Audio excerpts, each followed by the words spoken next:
this policy paper that the UN Secretary General has just released about the impact that COVID-19 is having on older people globally is hugely important for calling attention to the significant risk that older people are at from COVID-19, but also the absolutely fundamental reasons for responding to their rights and needs as members of their community, as people who are contributing to their families.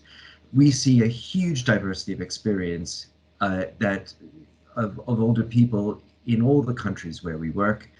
They are people who are looking after their grandchildren, they're looking after their spouses. They're also people who might be in need themselves. And often they're doing this with very little support themselves. So they have to go out and earn an income because they don't have access to a pension.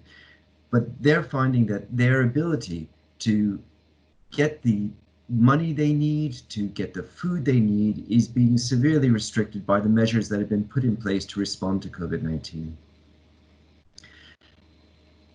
What we need more is for the UN system as a whole, for all international actors, for national governments, and for even the NGO community to be taking these things into account. And the Secretary General stating passionately and unequivocally that the rights and needs of older people have to be firmly part of the response to COVID-19 is a huge opportunity for this to happen.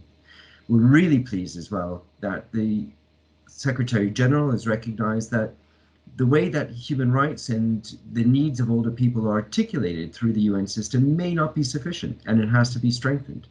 And we, like many others, are joining the call to see a strengthening of the human rights protections and a new human rights convention that can secure these rights and give voice to older people with their own governments.